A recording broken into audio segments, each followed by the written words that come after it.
I'm Dr. Fakir Ravani, and this is Clinical Microbiology, Susceptibility Testing, and Systematic Approach to Infectious Diseases. Here's an overview of the human immune system. We can think of the immune system as innate immunity and adaptive immunity. The components of innate immunity include physical and chemical barriers. So physical, you can think of the skin, which basically prevents pathogens from entering the body.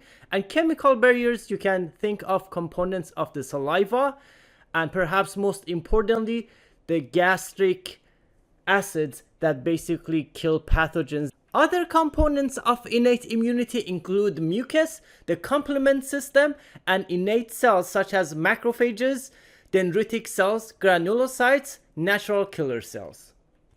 In general, the innate immunity is non-specific or broadly specific molecular patterns. And the actual immune response is through cytokines and chemokines, which lead to inflammation, phagocytosis processes, the complement activation, as well as activation of effector cells. Now, innate immunity is extremely important because in healthy individuals with an intact immune system, many features constitutively are present. In other words, you don't really need prior infection or immunization in order to have innate immunity. And the response is immediate. So it takes typically minutes to hours for the innate immunity to kick in and fight infection. However, it only persists for a few days, so it doesn't really give you long-term protection or memory. That's where adaptive immunity comes in. So the components of adaptive immunity includes humoral immunity, such as B lymphocyte cells and antibodies, as well as cell-mediated immunity, such as T lymphocytes or T cells. So adaptive immunity is antigen specific to a given pathogen. So it's not very broad, it's very specific to specific infectious diseases. And the actual response is through activation, proliferation, and differentiation of antigen specific B and T lymphocytes. It involves secretion of antibodies that can fight pathogens, as well as effector activity of T lymphocytes, and of course generation of memory cells, which lead to long-term immunity. And these mechanisms get activated either through actual natural infection or through immunization. Now, the first time the body is exposed to a pathogen, the adaptive immunity will take several days to develop, and that's referred to as primary response. So primary is the first time the body sees that pathogen. However, once the immune system has adapted to that pathogen, the next time the body encounters that same pathogen, there will be a rapid response due to the memory that develops. So because of that, there is a long-term duration of adaptive immunity. Now, once the adaptive immunity clears an infection, there is a contraction after elimination of pathogen that typically happens in a few weeks after the infection is cleared. And what contraction means is essentially, through adaptive immunity, the body will develop a lot of antibodies. And then once the infection is cleared, these antibodies start to wear off. So the levels of antibodies after a few weeks go down to very low levels, and that's called contraction. However, because the memory cells remain, and there are memory B cells are the cells that make antibodies. So memory B cells will last months and years, and there are also memory T cells that will probably last for the entire lifetime. And so the next time the body is exposed to the pathogen, because of this long-term memory, the body is able to expand the antibody levels very quickly. Now let's take a look at the hematopoiesis process. We're not going to go into too much details on this. We just need to know what the end products are and what their roles are in the immune system. Of course, this all starts with the hematopoietic stem cells, and these stem cells essentially differentiate into different cells, and these are the cells that exist in the blood. So, in general, we have 3 different kinds of cells in blood. Of course, we have red blood cells. Red blood cells, another name for it is erythrocytes. We have platelets. Another name for platelets is thrombocytes. And then everything else that you see here are essentially white blood cells. And another word for white blood cells are leukocytes. So now, because white blood cells have an important role in fighting infections, we're going to go into more details of the different types of cells that constitute leukocytes. Essentially, anything on the right-hand side on this pathway are lymphocytes. So we have B lymphocytes, we have T lymphocytes, and we have natural killer cells. And then everything to the left essentially comes from myeloid progenitor. So these are basophils, eosinophils, neutrophils, mast cells, and monocytes. Now, when we measure white blood cells in the blood, we typically count how many cells are in a microliter of blood. So, the normal range is anywhere between 4,000 to 11,000 cells per microliter. Now, if somebody has low levels of white blood cell, that's referred to as leukopenia. And of course, the other end is if somebody has too much white blood cell, it's referred to as leukocytosis, and that typically happens when people have an infection. Not every infection will lead to increased white blood cell, but if it is a type of infection that requires white blood cells to fight it, the body will start making more white blood cells. So, a typical sign of an infection would be if somebody has elevated white blood cell, or more appropriately called leukocytosis, and that would be if somebody has a level 12,000 or higher. Now, here on the right hand side, you can see the shorthand way of writing some of these lab values. So on the left hand side is white blood cell, on the right hand side is platelet, at the top is hemoglobin, and at the bottom is hematocrit. And this is the shorthand when typically clinicians, when they work up patients, this is how they write. So you don't have to write white blood cell, you just write numbers here instead of these labels. And typically, if somebody says white blood cell is 4, they really mean 4,000. They're not going to write 4,000 or 5,000. So they typically write, like 6.2 or 13. So if somebody writes 13 here, they really mean 13,000. Now, if you know somebody has leukopenia and they write 50 here, they're really talking about 50 cells. They're not going to write 0.050. So you just have to use it in the context. The same with platelets. So, typically people ignore the 3 zeros at the end. Now, hemoglobin and hematocrits are more straightforward, so the numbers are not too large. They're not in the thousands. So when somebody writes here hemoglobin is 14, they actually mean 14. And hematocrit is in percentage, so that one is easy. Now let's take a look at the 6 basic types of leukocytes. So eosinophils constitute about 1 to 3% of all white blood cells. Basophils and mast cells, less than 1% of white blood cells. Neutrophils are extremely important. Neutrophils are the primary mechanism of fighting bacterial infection. So when it comes to bacteria, neutrophils have a primary role. And that's why you will see a large portion of white blood cells, typically 50 to 70% are neutrophils. Now, an important concept when it comes to neutrophil is the concept of segs and bands. So what we mean by segs or PMNs or polymorphonuclear leukocytes, or just polys, is that these are essentially mature neutrophils. And then the immature neutrophils are called bands, so band cells. And essentially, when the body makes new neutrophils, initially they are bands, and then it takes time for them to mature and become segs. So normally most of the neutrophils circulating in blood are mature in the mature form, with the nucleus of the cell being divided or segmented. So that's where the name segs comes from.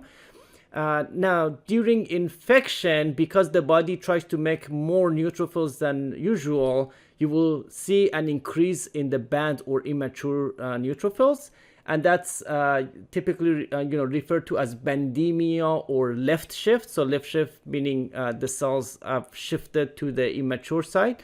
And so if you see more than 10% of the neutrophils in the band cell, that's typically called bandemia. So this percentage here is 3 to 5% of white blood cells are normally bands, and white blood cells, about half of them, 50 to 70% are white blood cells. So this 3 to 5%, you can think of it as typically 6 to 10% of neutrophils. So if you see more than 10% of neutrophils as bands, that's typically clinically significant. Now, other types of leukocytes include monocytes, and they actually progress to become macrophages, and those are 1 to 6% of white blood cells. And then we have lymphocytes and their derivative plasma cells, and a big portion of white blood cells are lymphocytes, and they have an important role in developing memory. But also they have a big role when it comes to viral infections, and of course they also important in other types of infections, including bacterial and fungal infections. And lastly, we have dendritic cells, less than 1% of white blood cells. Now here are some more details about the function of each leukocyte type. In general, eosinophils have a role in allergic reactions, including allergic reaction to antimicrobial agents. They also have a role in fighting parasitic infections. Basophils and mast cells are also active during allergic response, especially anything with histamine release, and they have a role in inflammation.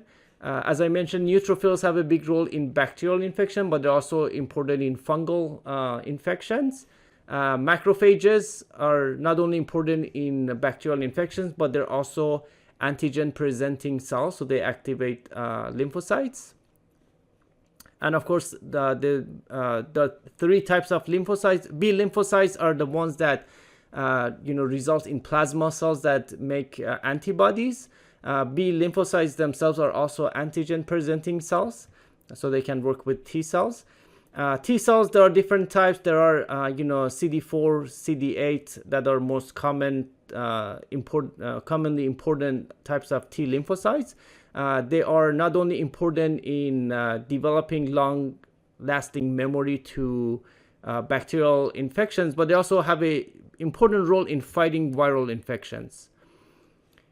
We have natural killer cells, and lastly, we have dendritic cells that are also antigen presenting cells. Please pause this video and review the function of each of these leukocyte types. Now that we have a good foundation, let's take a look at our first learning objective. Given the results of a specimen stain, list the most likely organisms present in the specimen. And the specimen would be from the site of infection. So this could be blood. If somebody has infection in the blood, referred to as bacteremia, or could be urine or sputum or CSF or other types of specimen. Let's take a look at different types of bacteria. So in general, bacteria are divided into different groups based on how the cell wall is stained. So if you look at bacteria under microscope, you're not going to see anything because they're transparent. So in order to see them under microscope, we have to use some techniques to stain them so we can see them. If we look at bacterial cells, you will see inside the cell, there is a genetic material, and then the cell is surrounded by a cytoplasmic membrane or the cell membrane. And then what you will see outside of the cell membrane is a cell wall, which is essentially made of peptidoglycans for most of these bacteria. And that's what we stain. So we stain the cell wall, and the cell wall is what gives the shape of the bacteria. So they will have different shapes. So, either rod shaped or spiral or other shapes that we will talk about shortly. And one stain that we can use is called the Gram stain. So Gram was, is the name of the person who came up with the technique. And some of these bacteria, when you use the Gram stain, they will turn blue, and we call that Gram positive. So something that's particular about Gram positive is that they have the cell membrane, and then outside of the cell membrane they have a thick layer of peptidoglycan, and then this layer gets this is the cell wall that gets stained blue. And then we have another group of bacteria that are called Gram negative. These essentially stain pink using Gram staining. And something that's particular about the Gram negative is that they still have the cell membrane followed by a thin layer of peptidoglycan. And the reason this is thin is that on top of the peptidoglycan there's a second outer membrane. So there are two membranes. So that's a major difference between Gram positive and Gram negative, that Gram negatives have this outer membrane. So the peptidoglycan is thinner. And then we have a third group that just doesn't get stained using the Gram technique. So then we will have to use a different type of staining. So the acid-fast staining is used. A good example is mycobacteria. For example, if you think of tuberculosis. So these get stained with acid-fast. And then the fourth group is what we call atypical, because they do not have cell wall. So, they do not have peptidoglycan, because these three have peptidoglycan that can get, one way or another, they're going to get stained. But the atypicals, because they don't have a cell wall, they don't get stained. So, any of these techniques you use, they will not be stained. So these are atypical. So these are in general the four types of bacteria that are clinically important. Now let's take a look at some of these staining and microscopy techniques. So as I mentioned, the Gram stain is the most commonly used technique, and this technique can stain bacteria, but also some fungi species can also get stained. Certain bacteria, most importantly mycobacteria, do not get stained using Gram stain, so acid-fast is what we use. And then there are specific techniques that are used when it comes to different types of fungal species. Let's take a look at taxonomy of bacteria. So taxonomy is essentially the classification of organisms in an ordered system that indicates a natural relationship. You may be familiar with Linnean taxonomy, so that's the name of the person who came up with this system, which ranks organisms by domain, kingdom, phylum, class, order, family, genus, species, and subtype of species for some species. For example, E. coli, Escherichia coli is classified here, and the most useful in general is the family, genus, and species. And occasionally, for example, when it comes to E. coli, it is useful to know the order as well. And the reason is there are a few clinically important organisms that belong to the family of Enterobacteriaceae, such as E. coli. And recently, some of them were reclassified to different families. So we used to refer to these by the family Enterobacteriaceae. And because some of them are no longer in this family, it is clinically useful to refer to them by the order Enterobacterialis. Now, a strain is a subgroup within the species that has unique characteristics that distinguishes it from other strains. For example, E. coli is the species, and E. coli O157H7 is one of the subtypes of E. coli, and that itself can have different strains. For example, these strains are identified by a sequence number. So that's an example of strains. Now let's take a look at some specific examples of Gram-positive bacteria. Now in general, whether it's Gram-positive or Gram-negative, these bacteria can be either aerobic or anaerobic. So essentially aerobic means that they require oxygen for replication. Anaerobic means that they can replicate in the absence of oxygen. And these definitions get more nuanced from microbiology standpoint, but for us, clinically, that will suffice to distinguish between aerobic and anaerobic. And then with gram-positive specifically, we can look at morphology. So morphology is basically the shape of these and how they group together when you look at them under the microscope. So essentially, we can see cocci, and this is essentially in circular shape, and they can be in clusters. So cluster means that several of them are clustering together.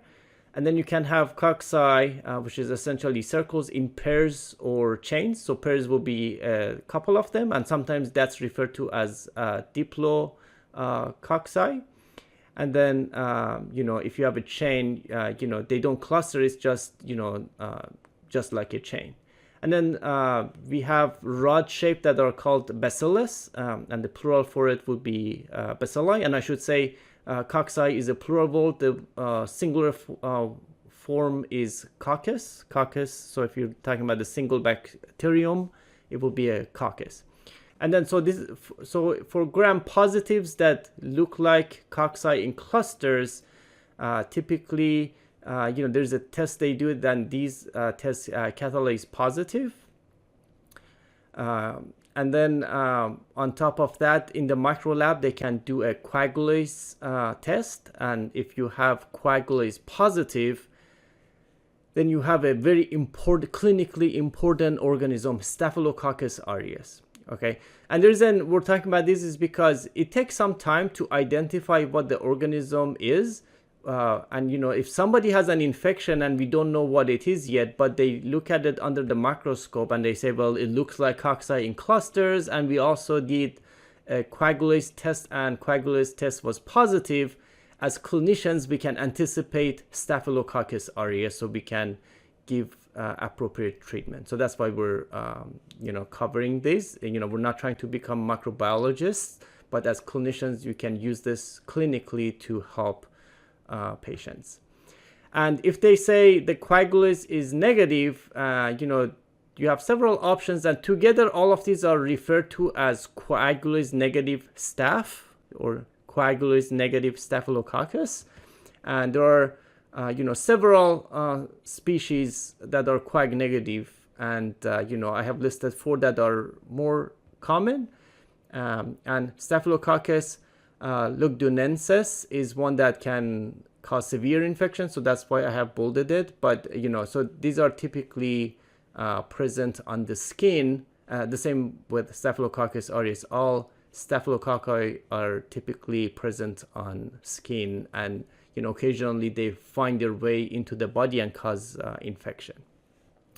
And then for the catalase negative group, which they do not look like a cluster, so they will be in chain or maybe pairs. Then we can do the hemolysis test. So what a hemolysis test would be is that essentially an agar is essentially a plate. So what we do is that we use sheep blood, and we basically let these organisms grow and see what they do to the blood cells. So the beta hemolytic group, which you can see in this picture, essentially they lyse blood cells, so they will break it down and it will basically clear the blood, and that's called beta hemolytic strep. And the alpha essentially reduce hemoglobin, and they cause this greenish color. And then there is a third group that don't really do anything to the blood, and these are referred to as non-hemolytic because they didn't break it down. So essentially that's how we group these. So beta hemolytic strep, alpha hemolytic strep, and non-hemolytic. So in the beta hemolytic group, we have 2 important Streptococcus species. So Strep pyogenes, which is sometimes referred to as group A strep. And then we have Streptococcus agalactiae, which is referred to as group B strep. So these are important, and you should know these interchangeably, because sometimes people may refer to to them as group B strep. So they might say, okay, for this patient, we are trying to cover group B strep. So you should know that they are referring to Streptococcus agalactiae. And if they say we want to cover group A strep, you should know they're talking about Streptococcus pyogenes. And then for the alpha hemolytic group, the most important is Streptococcus pneumoniae. This is very important because it causes respiratory infections, and we'll cover this in detail throughout the course. And then there's also the viridans group Streptococci. When it says group, there are multiple species, and there's really no need to know specific species. They're collectively referred to as viridans group Streptococci. And then the non-hemolytic, we have two Enterococcus. In the old days, these were also called Streptococcus, but nomenclature has changed over time. So nowadays, these are called Enterococcus, but they're also in the same group as the rest of the strep. Enterococcus faecalis and Enterococcus faecium, these are two organisms that are kind of the frenemy, so they sometimes they are good because they can be as part of the flora in the body and do some good, and sometimes they can be bad and they can cause an infection. So that's why they're tricky. So you have, and we'll cover this throughout the course. So sometimes, for example, they might be in the urine and prevent urinary tract infection. Other times they might be the cause of urinary infection. So it becomes tricky when we identify this in a specimen. So a lot of caution should be used. And then lastly, these are just the gram-positive bacilli, so Listeria, Bacillus anthracis, and Corynebacterium diphtheria. Now let's take a look at gram-negative bacteria, focusing on aerobic organisms first. When you look at the morphology under the microscope, first we're going to look at the bacilli. These are bacteria that look like rods under the microscope. And it is clinically helpful to break this into lactose fermenting organisms and non-lactose fermenting organisms. So specifically for lactose fermenters, we have Enterobacterialis, and this is a group of organisms that belong to the order Enterobacterialis, and pretty much all of these organisms were previously all part of the Enterobacteriaceae family, so we used to just refer to them as Enterobacteriaceae.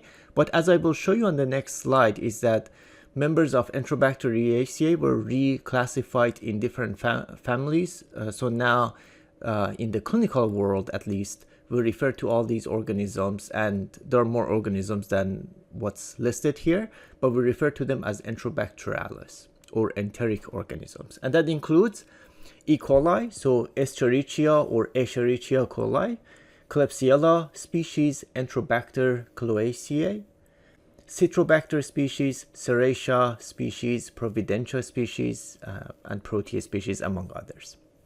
Then we have other members that are lactose fermenting. These are Aeromonas, Pasturella, and Vibrio species. And then on the other end of the spectrum, we have non-lactose fermenting organisms. And that includes Acinetobacter baumannii, Stenotrophomonas, Pseudomonas aeruginosa, and Burkholderia. And the reason this is clinically helpful because when we have non-lactose fermenting, these organisms are highly capable of developing resistance to antibiotics. Specifically, Pseudomonas aeruginosa is a very virulent organism. So not only can it cause very severe infections, but it can also develop significant resistance to our antibiotics.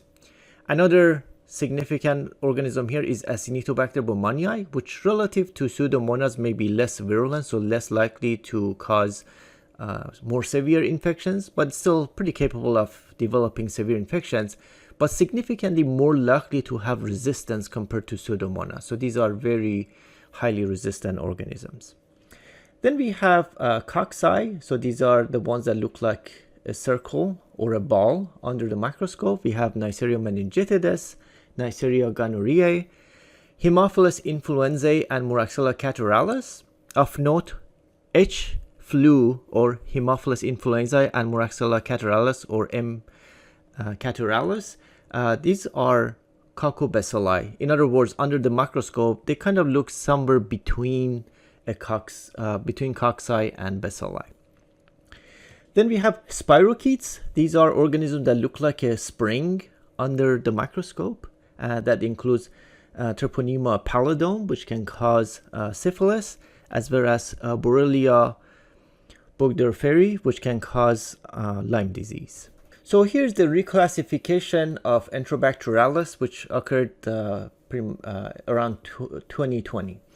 So essentially, all of these organisms used to belong to the family Enterobacteriaceae, but then there's many of these which are clinically important were reclassified to other families, and there are more families than what's listed here under Enterobacterialis order. But as you can see, Morganella, Protease, Providentia, these are all clinically important because they can cause infection, and they were previously referred to as Enterobacteriaceae, but they're in a different family. The same with Serratia, Yersinia, as well as Hafnia. These are essentially are belonging to the order Enterobacterialis. And the reason it is clinically helpful to refer to these organisms as Enterobacterialis because they have similar characteristics. So for example, they can develop resistant to antibiotics, specifically by developing beta-lactamases, and because for the a large number of infections are treated with beta-lactams, it is helpful to know that organisms belonging to Enterobacterialis are capable of developing beta-lactamases, and we will discuss those in detail later. Now let's take a look at some anaerobes. So anaerobes, gram-positive is Peptostreptococcus, and then we have a series of Clostridium and Clostridioides difficile. So Clostridioides difficile also used to be called Clostridium difficile, and nomenclature changed a few years ago. And we will cover these later in the course. And the gram-negative anaerobes, essentially the most important you need to know is Bacteroides, because any intra-abdominal infection, Bacteroides have an important role. Atypical bacteria include chlamydia species, including chlamydia pneumoniae. That's not a sexually transmitted infection. It can cause, pneumonia. And then we have the sexually transmitted chlamydia. Also, we have Mycoplasma and Legionella. And then with the acid fast, we have Nocardia species, we have Mycobacteria, as well as Actinomyces. Looking at the results of a specimen stain, we listed the most likely organisms present in the specimen. Now let's describe the basic process of microbiology testing for identification and susceptibility. Let's take a look at the process of microbiology testing when a patient who's suspected to have an infection presents. So when the patient presents with symptoms and signs of an infection, we'll call this time 0. And typically, it will take anywhere between 1 to 3 hours for clinicians to examine the patient and, if necessary, collect specimens. And these specimens will be from the site of infection. For example, it could be blood or urine or any other specimen. And then the specimen will be sent to the lab, to the microbiology lab for testing. And what happens at the microbiology lab is that you typically have to incubate these specimens in order for bacteria to grow before we can detect anything. And this can be done using automated systems, or it can be done on an actual plate. So these plates are called agar plates.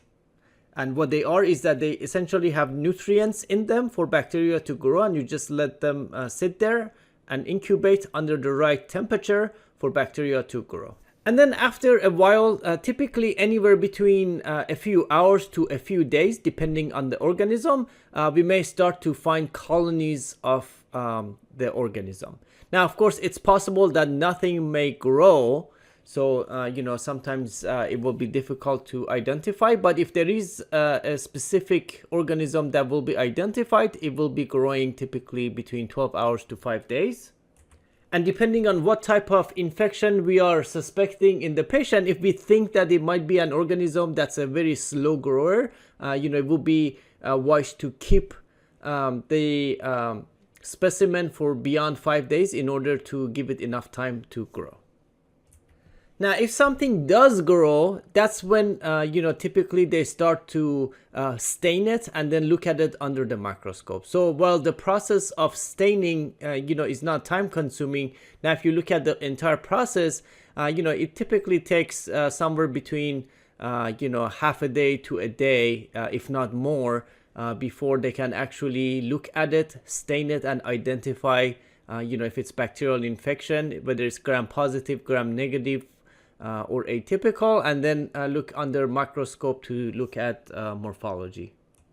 And then there are a series of tests that will be done in the micro lab in order to identify. So this is where they do those, the lactase test and oxidase test and hemolysis test. And so there will be numerous tests that will be done if applicable, in order to actually identify what the exact organism is. And that typically takes anywhere between 1 to 2 days after staining. So now, this is typically day 2 since that patient presented at the minimum. And once an organism is identified, so for example, if they say this is E. coli, then the next step would be to identify antimicrobial susceptibility. So then, it typically takes another 24 to 48 hours to do various testing, and we will go over some of these susceptibility testing. But the key point here is that it will take, another day or two after the organism is identified in order to find susceptibility results. And what that means is that, they will tell you like which antibiotics will be active against this organism and which ones will not be active, so that we can streamline treatment. Now, as technology advances, we have a rapid diagnostic tests that can expedite this process. So, when we actually grow an organism, we can directly put the some of these colonies into rapid diagnostic tests, and these rapid diagnostic tests will be able to very quickly, in a matter of anywhere between under an hour to just 2 or 3 hours, tell us exactly what the organism is and what the susceptibility results are. Now the problem is these diagnostic tests are limited to only a select few organisms, so they're not comprehensive of every possibility. So it's not a replacement for the traditional process. So even though we use a rapid diagnostic test, we still need to do the traditional identification and susceptibility testing, because in case the patient has an organism that is not included in this rapid diagnostic test, we still need to figure it out, and you don't want to slow down this process while the rapid diagnostic test is processing. But certainly these rapid diagnostic tests are advancing very quickly year after year. Now, what happens in parallel to this process is what we do to treat the patient, because we're not going to wait for this process to complete and then start treating the patient, because the patient could die by day 3 when we find out exactly what antibiotic will work. So what we do is initially we do empiric antimicrobial therapy. So what empiric means is that we don't really know what's causing the infection, but we will do our best guess to, based on the signs and symptoms, we can anticipate what organisms are possible, and we can use antibiotics broad enough to cover the possibilities. So now we can kind of look at the timeline of treatment. So we typically, we want to avoid treatment as soon as the patient arrives, because if you give the antibiotics immediately, you might not be able to identify anything because you kill all the organisms. So you want to get your samples first if possible, and then start treatment after you get the samples. And then, once we get rapid diagnostic results, that's your first opportunity to optimize treatment. So based on what you find, you may be able to change the antibiotics to have something that's better for the patient. The same with, when you have gram stain results, you can change the antibiotics. And ultimately, when antimicrobial susceptibility results are available, at that point, we will switch from empiric therapy to pathogen-directed therapy, meaning that we know exactly what is the best antibiotic for the patient that will be active against the organism and will be the narrowest that would get to the site of infection and will result in the optimal outcome for the patient. When it comes to phenotypic susceptibility testing, the concept of MIC is extremely important. So MIC stands for minimum inhibitory concentration, and it is the lowest concentration of an antibiotic that inhibits visible growth of a microorganism. And that's why, we say a phenotype is what actually appears. So, it will be visible to the actual human eyes. And that's to distinguish it from genotypic susceptibility testing. So this is, regardless of what resistant genes may be present in an organism, the minimum inhibitory concentration just, shows you what's the minimum concentration to inhibit growth of organism. And there are different ways to measure MIC. So the gold standard is the broth microdilution, and by gold standard I mean that this would be the reference method, and any other method would be something to as a surrogate for the broth microdilution. And here's how broth microdilution works. So you can kind of imagine a series of test tubes in the microbiology lab, and then in each test tube we will have a broth. So what broth is essentially nutrients for bacteria to growth. Now these are sterile, so there are no bacteria in them, and what we do is that we put antibiotic of choice that we are trying to test in these test tubes, and we increase the concentration of antibiotic in each test tube, so kind of double the dilution. So essentially one of them will not have any antibiotic, so the concentration would be 0, and then we kind of double the concentration in each test tube, and then we inoculate these test tubes with the organism that we are trying to test, and we let it grow.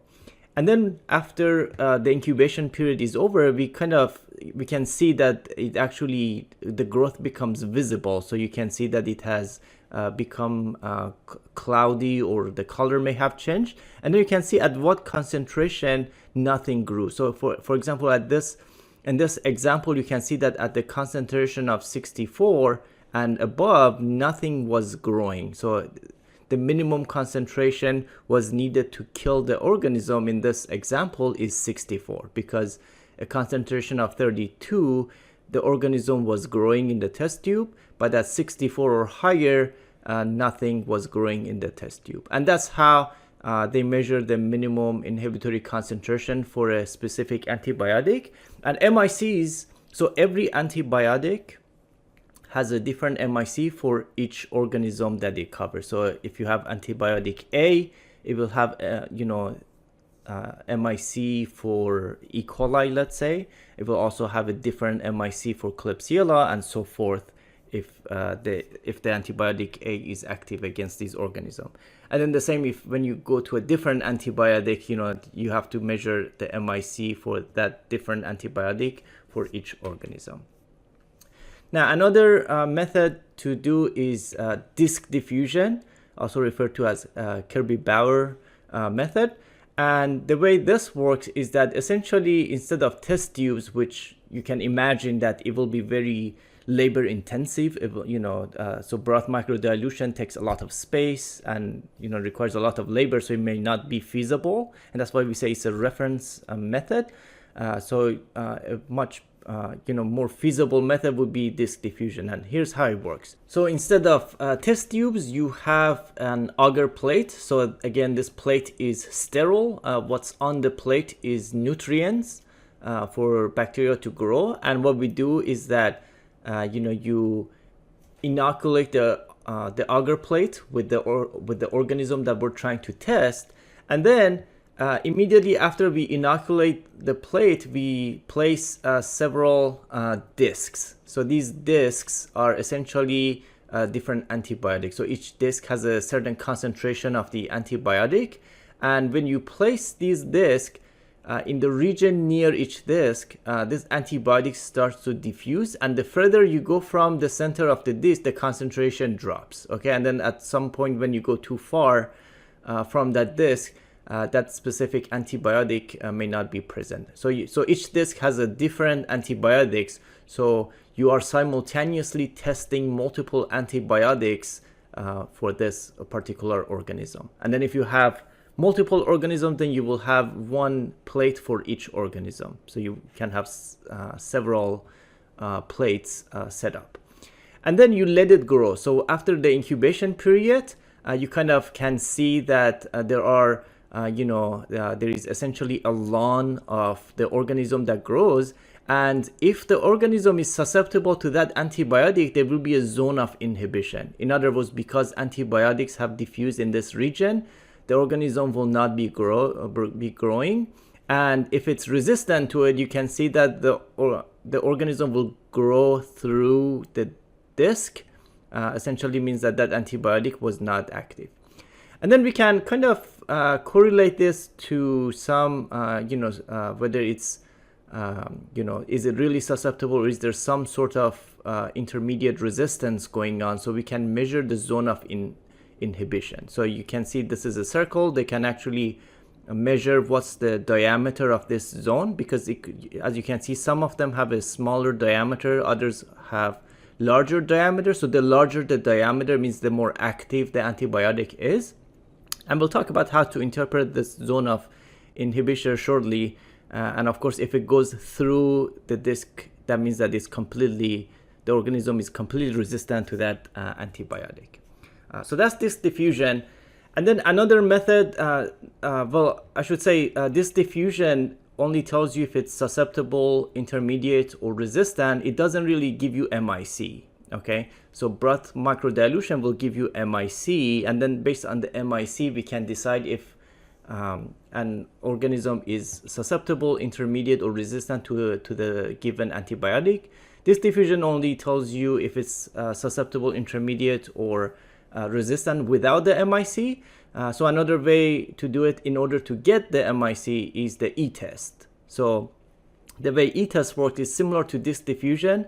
The difference is that instead of placing discs and then measuring the zone of inhibition, you put a test strip. So there is a strip that has a given antibiotic at different concentrations. So you can see that, at the top, it has a very high concentration of antibiotics, and the more you go down the strip, the concentration drops.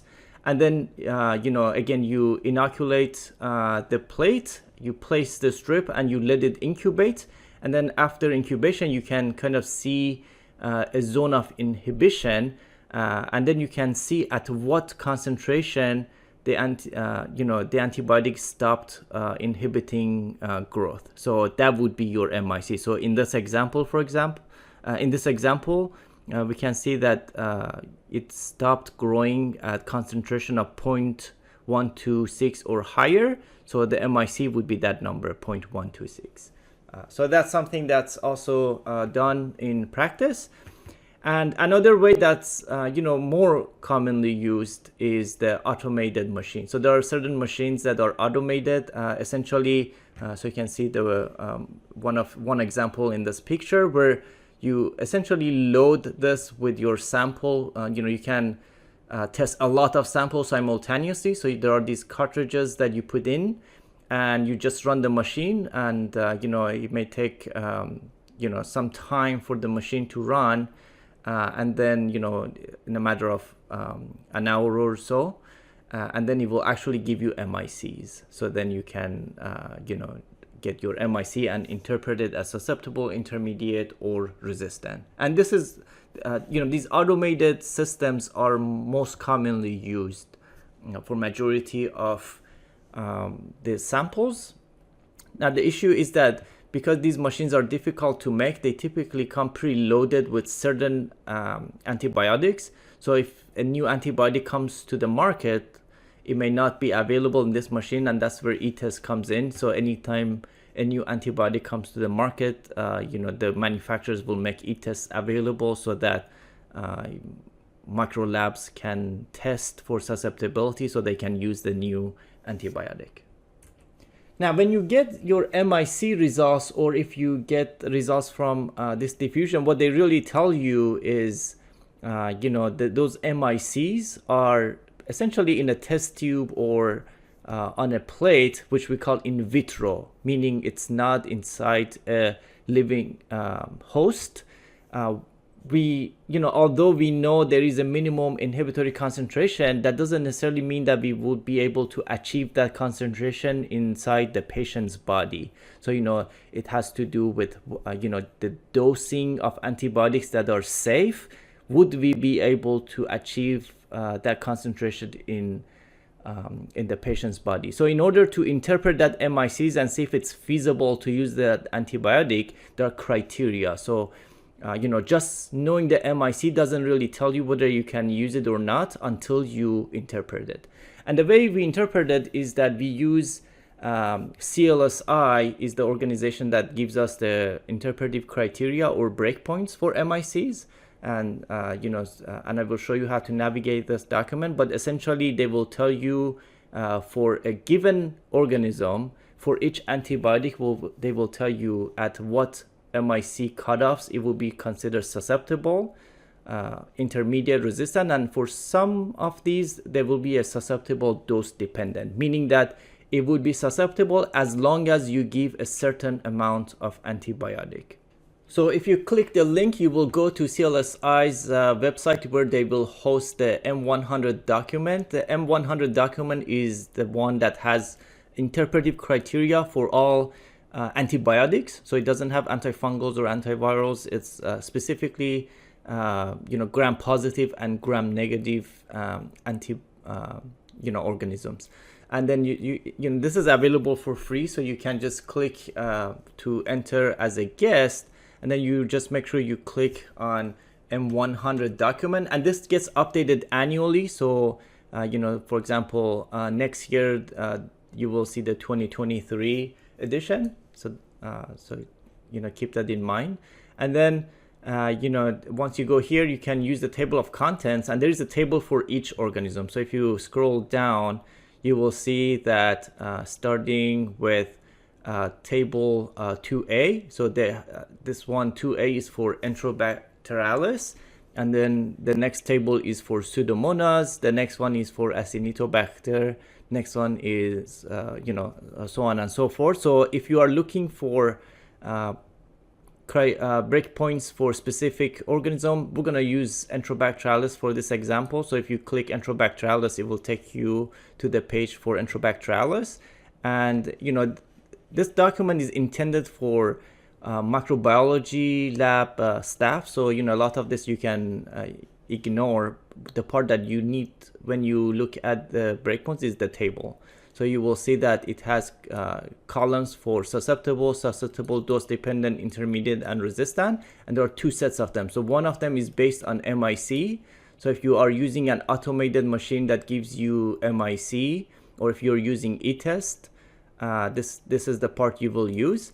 And if you're using this diffusion where the diameter of zone of inhibition is important, they will tell you how big does the zone need to be. So in this example, let's say if you have E. coli as the organism and you're testing against ampicillin in this diffusion, they're telling you that if you measure the diameter and if at least 17 millimeter, it will be susceptible. Now if it's between 14 and 16 millimeters, it will be intermediate, and if the zone is smaller than 13 or less, it will be resistant, including if the zone is 0, which means that it just grew through the disc. Now you guys don't need to memorize any of these numbers. I'm just trying to show you how to navigate and use this document. Now with MIC, So again, for susceptible, it will say MIC of 8 or less is susceptible. So in other words, if you test it and MIC comes back and it says MIC is 4, you look at here and say, oh good, it's 8 or less. So, for that patient, it would be susceptible. But if you had, another test result come back and said the MIC is 16, you look here and say, oh, it's 16. So it's not susceptible and it's not resistant and it's intermediate. And what intermediate means is that if you're using the usual approved doses of ampicillin, it will likely not work. But if you were to use higher doses, it will probably work. And if it's resistant, doesn't matter. If you use the maximum dose that's safe in patients, it's just not going to work. So you do not want to use ampicillin if it's resistant. And so if the MIC comes back and it's 32, it's resistant. If it's 64, it's resistant. Now with intermediate, also in general, if something is intermediate, we try to avoid it if we have other options. So occasionally, you may not have other options available. So in situations like that, we will have no choice but to use it if it's intermediate. But if it's resistant, under no circumstances will we be using that antibiotic. In this case, susceptible dose dependent doesn't exist. So susceptible dose dependent only exists for certain antibiotics. So for example, a good example is cefepime. So if you go down to cefepime, which is cephalosporin, you will see that under the column for susceptible dose dependent, they have listed 4 to 8. So this means that if you have, for example, Klebsiella pneumoniae, which is a member of Enterobacterales, and you get an MIC for cefepime back and it's 2, you're going to say, okay, good, 2 is susceptible. Now, if it comes back and it's 8, then you're going to look here and say, oh, it's 8. It's not susceptible, but it's susceptible dose dependent. And then you can look at the notes here. So what does that mean, dose dependent? And then they will tell you that essentially, if it's susceptible, it's based on if you're using a dose of 1 gram every 12 hours. But if it's 4 or 8, you need a higher dose of higher than 1 gram every 12 hours. And they guide you to Appendix E, where they have a specific recommendation. And essentially, you will see in that part that if it's MIC of 4, you need to have 1 gram Q8 or 2 gram Q12. And if it's MIC of 8, you need to use the maximum dose, which is 2 gram Q8. Maximum, as far as FDA approved maximum dose. And of course, if it's 16, it will be resistant. And because there is a susceptible dose dependent, then there is no intermediate. So they have eliminated the intermediate for this antibiotic. So that's how you navigate the CLSI document. Here's another example. So let's say we have identified E. coli, and then we did broth microdilution to see the MIC. So, looking at this, you can see that this test tube, this is cloudy, and these 3 are clear. So which means that organism E. coli was growing in these 2, but not here, here, or here. So the minimum concentration needed to kill E. coli in this example was 8. So MIC is 8. Now, just knowing the MIC alone doesn't tell you anything of what you can do. And I should say this is ciprofloxacin in these test tubes. So just knowing MIC is 8 doesn't mean if we can use ciprofloxacin or not. So what we need to do is to interpret this MIC. So CLSI document, I put a screenshot of the table here. You can see that for MIC, they say to be susceptible, it has to be less than or equal to 0.25, and then anything greater than or equal to 1 is resistant. In this case is 8, so it's definitely resistant. So this E. coli in this sample is resistant to ciprofloxacin. Even though, if you give high enough of ciprofloxacin, it's going to kill it, right? But it's considered resistant because we cannot give, given the safe doses of ciprofloxacin, we will not be able to achieve these concentrations in the human body. So we will consider resistant and not use ciprofloxacin for a patient who has this isolate. So that was phenotypic testing. Now let's take a look at genotyping testing, which is a much faster process. So these are commonly referred to as rapid diagnostic tests, also called molecular tests, because they detect genes in these organisms. So there are different technologies available. One of the most common ones is a PCR, or polymerase chain reaction. A multiplex PCR, an example of it is BioFire BCID2 panel. BCID is the actual test. It stands for blood culture identification. This is the second revision of this test, or version 2, you might, if you will. And the significance of this is that it can detect a series of organisms that's listed here. So a number of clinically important organisms that cause most common infections, including gram-positive and gram-negative bacteria, as well as certain species of fungi such as Candida and Cryptococcus species. Now, if it doesn't detect anything, it could be that there is an infection due to organisms that are not listed here, so it will not detect it. But also it is possible to have a false negative. But that is extremely rare because these tests as PCR have extremely high sensitivity. So the probability of a false negative is pretty much extremely rare, less than 1%. Now, these tests can also detect resistant genes. So there are a number of them listed here, which we will discuss in another time. Now, you don't necessarily need to memorize the list of these organisms and these genes, but what you do need to know is that this test is capable of detecting some of the most common genes for resistance. And this test is pretty fast, so you can have the results within an hour. Now, the caveat is that it will take some time for organisms to grow in the sample, and once you have a colony formation, then you can put the sample in this test. So it takes some time for those colonies to form. So it's not quite as fast as 1 hour when somebody presents to the emergency department. Another example of a PCR is a Verogen test, and it comes in two different panels. One is a gram-positive blood culture and one for a gram-negative. So you can see the organisms again are listed here. It works in a similar way, so it will detect genes from these organisms. So if they are detected, they are suggestive of presence of the organisms in the sample. And there are certain resistant genes that this test can detect, including some of the gram-positives and some of the gram-negatives. Now, this is still pretty fast, so it's a rapid diagnostic test, but a little longer. So it takes about 2.5 hours once you put your sample in this machine for the results to be reported.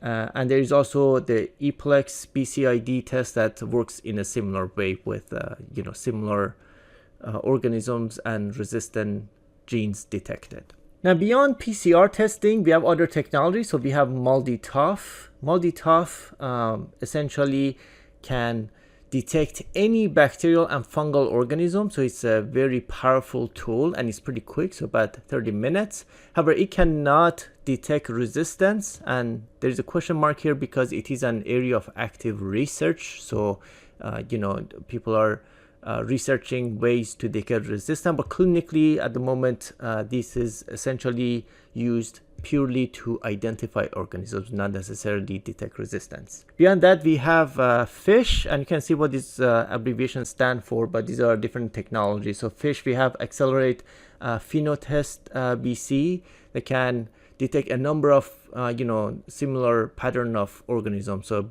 number of gram-positive and gram-negative organisms, as well as Candida species. Now, this one is a bit unique because it can also report MIC, so it's not necessarily detecting a gene. So it's not when it comes to resistance, it's not a genotypic test. It is a phenotypic test because it can report MIC for select number of antimicrobials.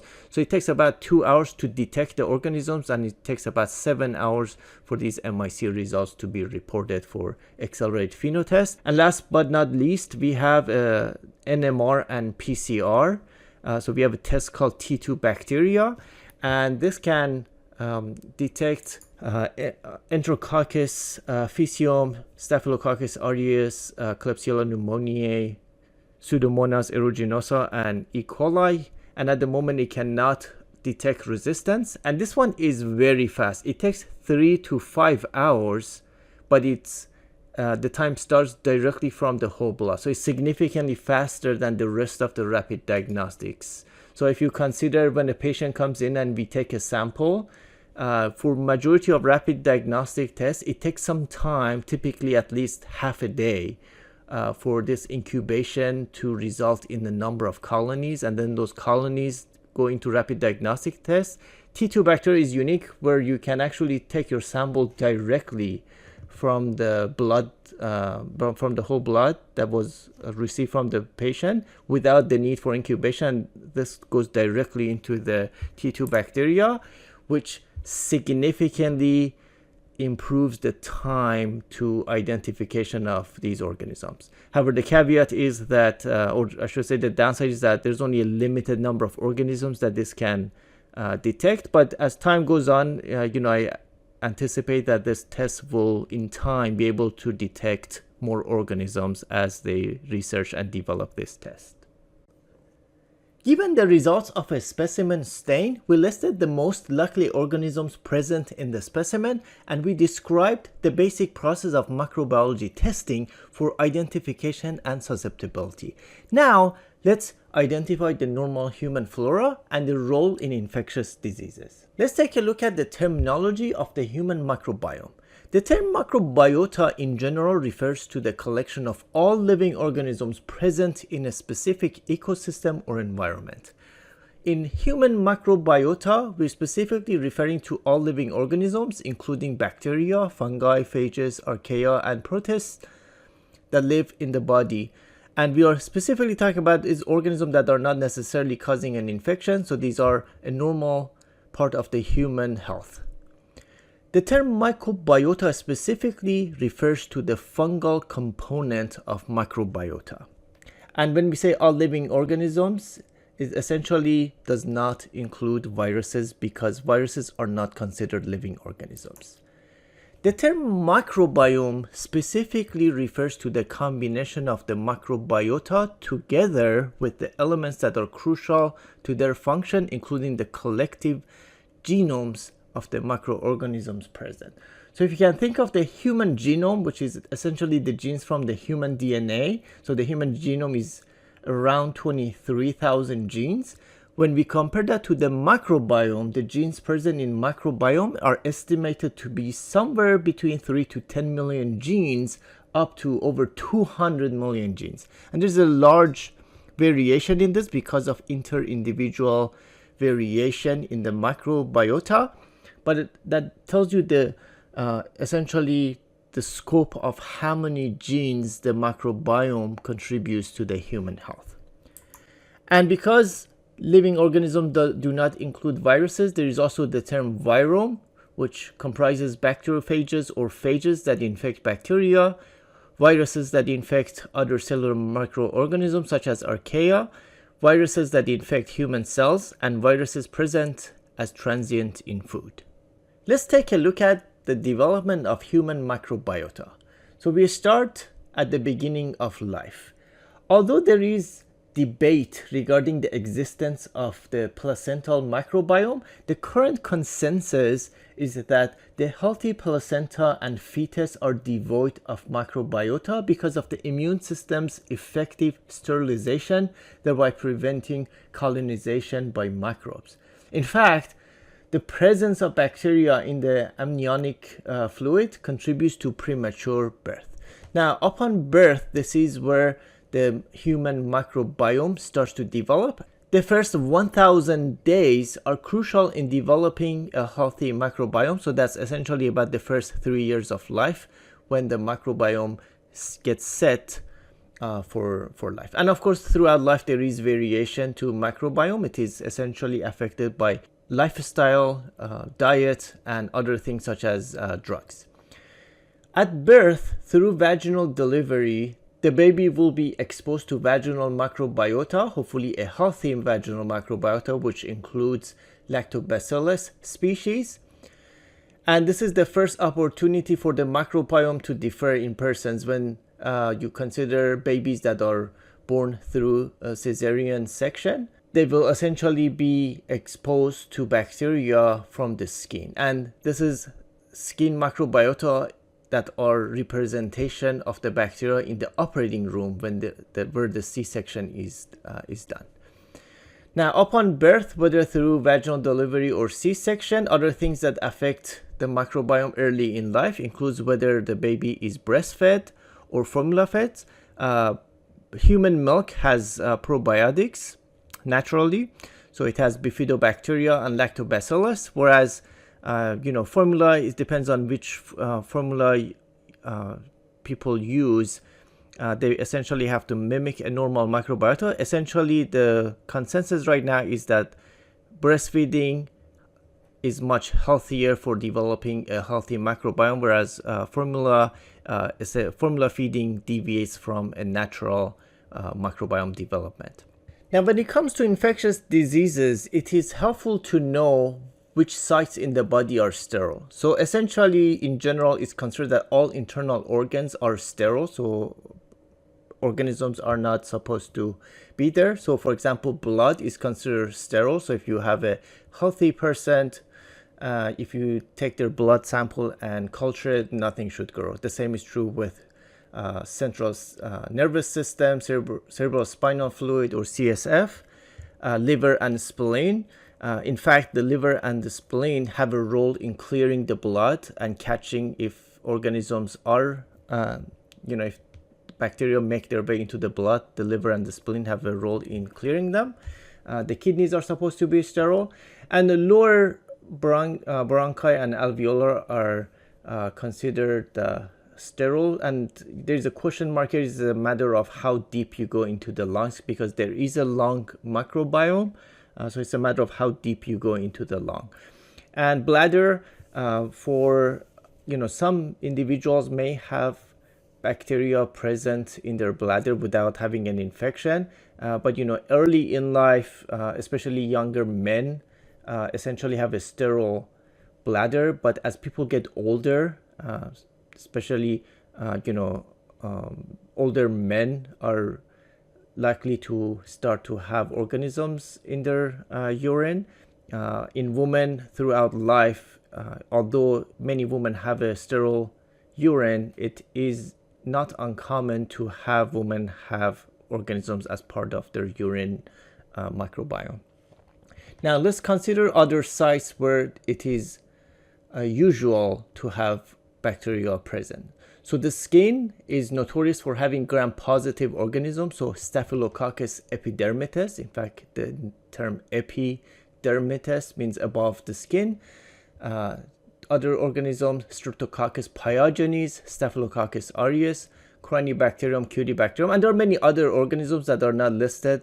I'm just showing you the most common ones where it is helpful to know, so that when you encounter these in clinical settings, you can make decisions. For example, while these organisms are present as part of a healthy skin flora, if there is a cut in the skin, for example, they can turn into an infection. So you can, anticipate which organisms might be causing an infection. In the vagina, Lactobacillus is a healthy microbiome. Sometimes you may find group B streptococci in vagina, which is something that's screened for in pregnancy because it can lead to complications during pregnancy at birth. Other organisms include Listeria and E. coli. In the mouth, we do have an oral microbiome, so typically Streptococci species and some of the anaerobes, including Peptostreptococcus and Fusobacterium. And this slide is just an FYI, just to show you the essentially the depth of the oral microbiome. So inside the mouth, even at different regions of the mouth, you will anticipate different organisms present. And of course, some of these can lead to health issues, especially when you consider gingivitis and other dental issues that you can discuss with your dentist. And then the microbiome continues throughout the GI system. So the esophagus, for example, has a microbiome. So, this is where you will see a lot of the organisms. And by the way, bacteria that belong to the flora in the oral microbiome and esophagus do feed throughout the GI tract. Now, before we discuss the GI tract further, let's talk about the respiratory tract. So as I mentioned, the lung does have a microbiome. So when I say respiratory tract, it starts, pretty much from the nares, so nasopharyngeal area, and goes all the way through bronchi and into the lungs.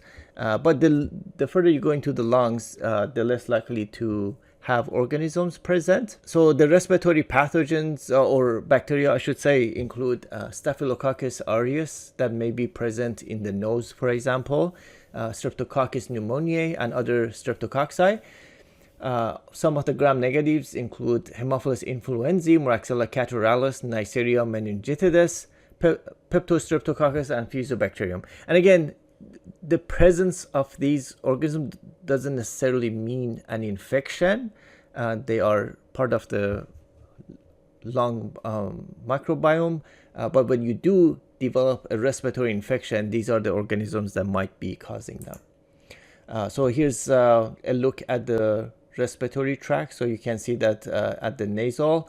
Again, this picture is an FYI, but you can see that there are major changes throughout the respiratory tract.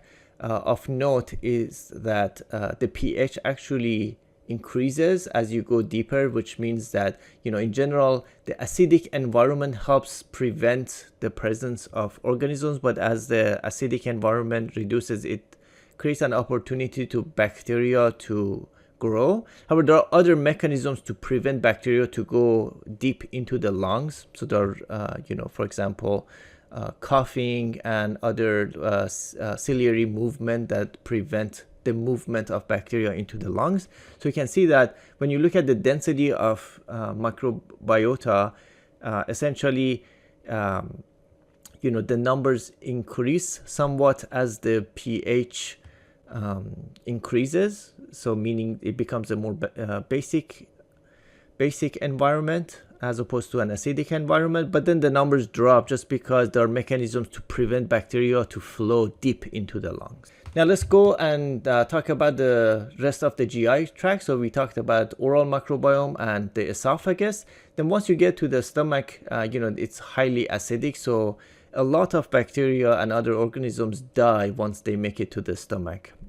However, some organisms can make it through, and pretty much this is highly acidic environment, including the duodenum, jejunum, and the rest of the intestines are all acidic. It's just, the intestines are less acidic, whereas the stomach is extremely acidic. So the number of organisms increase as you go further down. One thing to consider is the lining of the GI tract. So you can see that there is a single layer of a cell that makes up the lining of the gut, and there is a layer of mucus on top of this as a protection.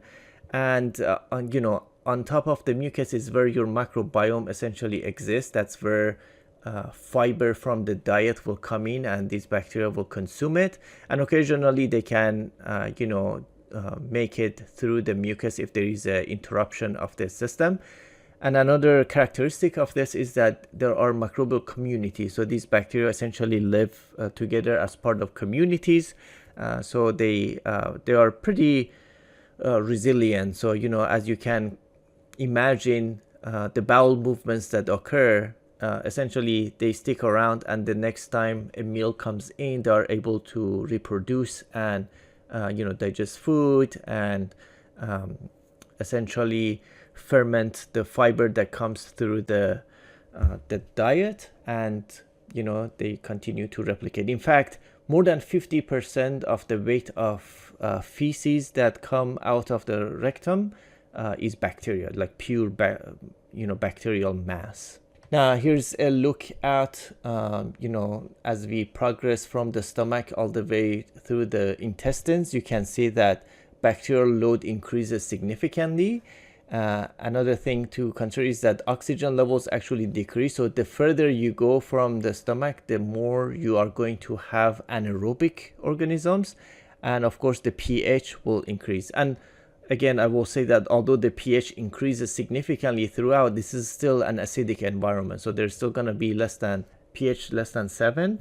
It's just that, in the stomach, the pH is around 2. So it's very acidic. And as you go further down, the numbers goes up, but still is pretty acidic. And of course, there is a layer of mucus on top of the GI lining. So let's take a look at the major organisms in the GI tract. So essentially Enterococcus faecalis, and you can tell from the name faecalis that's, if you can think of feces, Enterococcus faecalis is present in the GI tract. Other organisms include Lactobacillus species, Peptostreptococcus, Clostridium species, E. coli, Klebsiella, and a major one, which is an anaerobic organism, is the Bacteroides species. There is a number of Bacteroides species that are an important part of the GI tract. Now, of course, there are a lot more bacteria that I have not listed here. I have listed here the major ones that are helpful to know when it comes to clinical situations. Now, one thing to note is because there is a large number of species present in the GI tract as part of the human microbiome, it is helpful to think of them as the phylum. So Firmicutes essentially make the large majority of the bacteria in the gut. So as you go down the list here, the abundance essentially decreases. So by far the largest phylum is Firmicutes, followed by Bacteroidetes, and taxonomical naming has changed, but essentially clinically people still go by the old name, Firmicutes and Bacteroidetes. And then there are other classes, and you can see many of these are available as also probiotics, which we will discuss shortly. Now, a couple of concepts to keep in mind is the concept, one is the concept of contaminant. So a contaminant is an organism present in a culture specimen that is deemed to not be the primary cause of infection. In other words, if you were suspecting an infection and you took a specimen from the site of infection, but because it's easy to get that contaminated, meaning bacteria from other places, perhaps the person handling the sample or from other environments make it to the sample, that's essentially the contaminants. And there are techniques that people can use to minimize the risk of contamination of the sample. The second concept is a colonizer. So a colonizer is an organism that is present at the body site but does not normally cause harm or pathogenic effects.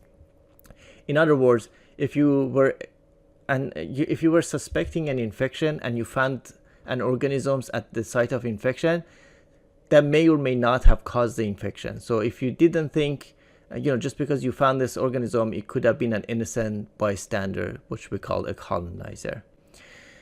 And lastly, it is important to keep in mind that a healthy microbiome is essential for health, which has led people to research the human microbiome significantly in the past few years. So for example, you can think of pretty much different sites in the body, and you can have a balanced microbiome, and then you can have an unbalanced where the microbiome is interrupted and other organisms have been growing in that area. In fact, the most studied part of the microbiome is perhaps the GI tract. So you can see from the esophagus to duodenum, jejunum, ileum, and the colon. There are a number of healthy organisms that we anticipate a healthy person to have. And when we study certain conditions, for example, the most studied include obesity, diabetes, and gut inflammation. These are notoriously associated with gut dysbiosis, meaning that the healthy microbiome has been interrupted and other essentially phyla have become dominant. Which brings us to a few concepts about nurturing the microbiota. So there's a concept of prebiotic. So prebiotics essentially refers to non-viable substrates that are selectively used by host microorganisms and confer a health benefit to the host. This is essentially fermented fiber. So this is the food for the microbiome. That's very important to nurture the microbiome. The next concept is probiotics. So prebiotic is the food for probiotics. So probiotics, the definition is live microorganisms which, when administered in adequate amounts, confer a health benefit to the host. And lastly, there is a concept of postbiotics. So if we think there is a health benefit from probiotics, this is essentially through many mechanisms, some of which is thought to be the byproducts that are produced by probiotics. So when probiotics, essentially when they ferment these probiotics, they lead to certain soluble factors that are secreted by these organisms. And they essentially lead to signaling in the human body that will have the actual health benefits in the body. An example of postbiotics include short-chain fatty acids that you may hear about in the news, for example. Now, because of the effects of microbiome on health, there is significant interest in restoring the gut microbiome. So we talked about early in life, for example, through vaginal delivery. That is when the baby gets exposed to a healthy microbiome through the, essentially the vaginal microbiome. And C-section will prevent that. So one idea is the idea of vaginal seeding. So this is specifically for someone who is about to undergo C-section because they will miss the opportunity of getting exposed to vaginal microbiome. The idea is that an hour before the C-section, a vaginal gauze is collected before the procedure. So this is essentially collecting all the vaginal microbiome. And then the C-section occurs, and once the baby is born, the neonate is swabbed within 2 minutes of birth. So essentially, they swab the face and the back of the baby. Now, there is limited studies on this, so I'm not saying that this is something that's routinely done, but this is something that's emerging. There is, for example, one RCT of infants born by cesarean section that showed that vaginal seeding improved infant neurodevelopment compared with placebo.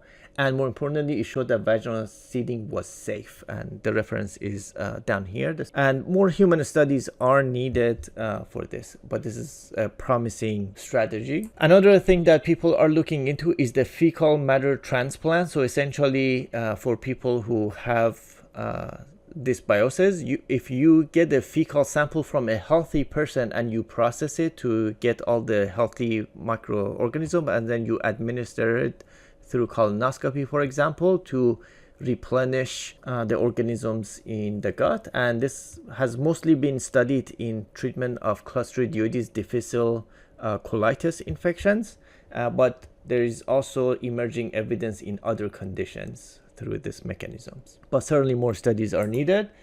And lastly, of course, what most people are familiar with is the idea of giving probiotics, for example, yogurt, or perhaps probiotics as a pharmaceutical administration. And when you take these along with prebiotics, and again, prebiotics are the food for probiotics, together in the same capsule, these are referred to as symbiotics. And the idea is that, with regular administration, this can essentially restore the gut microbiome. And certainly in this area, there is a lot of studies done, and more studies are needed. And lastly, these are very difficult to study when it comes to any strategy for restoring the healthy gut microbiome, because there is significant individual differences in the microbiota. So if you have two healthy individuals, you're going to have significant difference in the oral microbiome, skin microbiome, vaginal microbiome, GI microbiome. So it's really difficult to define a specific composition of microbiome that's considered healthy, because you're going to have multiple definitions, and what's the right microbiome for an individual, it's a question that's still open for research. We looked at the results of a specimen stain to list the most likely organisms present in the specimen. We described the basic process of microbiology testing for identification and susceptibility, and we identified the normal human flora and the role in infectious diseases. Now, let's explain the antimicrobial stewardship process for initiating, monitoring, and streamlining effective and safe antimicrobial therapy. The first thing to do in a systematic approach to infectious diseases is to start with the question, what are we treating? And there are 4 questions to ask. First, did you determine the infection site or type using subjective and objective patient information? That includes signs and symptoms that are specific to an infection type, or it could be general manifestations of infections. Second, did you assess severity using SIRS or an infection-specific tool to determine where the patient should receive care? As we learn about different infections throughout this course, we will talk about infection-specific tools that are relevant. Determining the severity of disease can help triage the patient to the appropriate setting in order to receive appropriate care. And in general, we can think of the settings as outpatient or inpatient. So if someone who is less severely ill and is ambulatory, meaning that the patient is able to walk, so the infection is not severe enough to prevent them from walking, this patient can make appointments at the clinic, make appointment with the primary care physicians, or in an ambulatory care clinic with a pharmacist in order to receive care. Now, slightly more urgent would be if the patient is still ambulatory but needs urgent treatment. So that for that reason, the patient can go to an urgent care. And then we have emergency departments. And this is kind of an overlap between outpatient and inpatient, because when people go to the emergency department, they do not necessarily get admitted to the hospital. So a lot of patients who go to the emergency department may actually get treatment and get discharged home. So they may go home with a prescription. So they will go to the pharmacy, either the outpatient pharmacy at the hospital or perhaps to the community pharmacy to receive medication, but may not necessarily require admission to the hospital. And on the other hand, some patients may be sick enough at the emergency department that would require admission to the hospital. So once that's determined that a patient needs to be admitted to the hospital, they will be sent to the general ward on the floors of the hospital. And that is where patients will receive care inside the hospital. And in severe cases, in critically ill patients, they may receive more specialized care inside the intensive care unit. So patients may actually need to go to the ICU. So that would be the most severe disease. Now, the third thing to consider is, did we obtain cultures from the infection site before starting antimicrobial agents and remove the infection source? So source control is important, because if the source of an infection is still there, doesn't matter how much antimicrobial agents you give to the patient, the infection continues to come back. So source control is important. And the reason you want to get cultures before giving antibiotics, because even a single dose of antimicrobial can pretty much eliminate organisms from the specimen, so it would be difficult for us to grow it in the culture. Even though a single dose may not necessarily treat the infection, but it would reduce the inoculum in the specimen enough that it will be difficult to have a good yield out of the specimen. And fourth, did you list the causative pathogens from most to least likely? And this is, initially, before we actually identify what's growing in the specimen, it's a guessing game. So we have to, based on the signs and symptoms and the infection, we have to guess what's the most likely pathogen so that we can target those pathogens empirically before we actually find out what's causing the infection. Now, the second thing to consider is, how can we ensure that the patient receives the most effective therapy? So let's focus on efficacy before we move on to safety. Of course, the first thing we want to do when possible is to make sure that we use reliable resources to select non-pharmacologic therapy. Then we consider reliable resources to select the antimicrobial regimen of choice. So in general, for most infections, we have first-line therapy and we have alternative therapy. So when the patient can get first therapy, that would be the best approach. And occasionally, the patient may not be able to get first-line therapy for various reasons that we will discuss, and that's when we can go to alternative therapy. And the next thing to consider, if more than one option is listed, did you use an antibiogram or another reliable source to select a regimen with activity against a high percent of likely causative pathogens listed in checklist item number 4. And here's what an antibiogram looks like. So here's an example of the antibiogram from Loma Linda University Medical Center. So here you can see that each row is a different organism. So for example, the first line of organisms is Acinetobacter baumannii.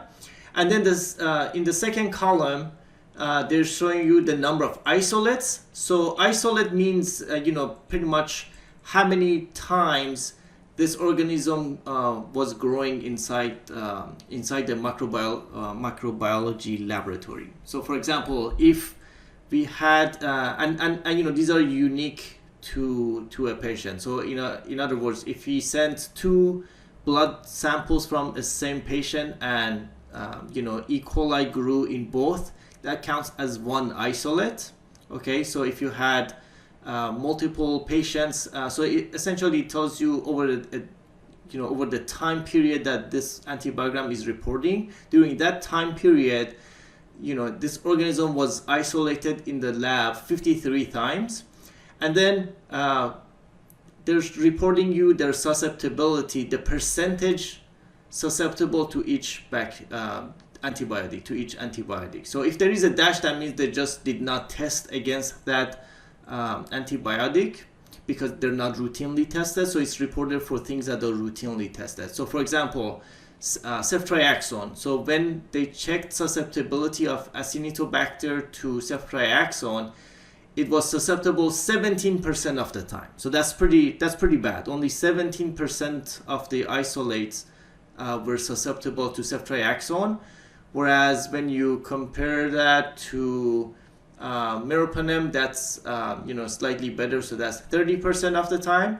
And if you look across, these numbers look pretty bad because this organism is highly resistant to most antimicrobial agents. So that's why these numbers look pretty bad. Now, if you look at another organism such as Citrobacter frundii, there were 31 isolates during this time period at the micro lab.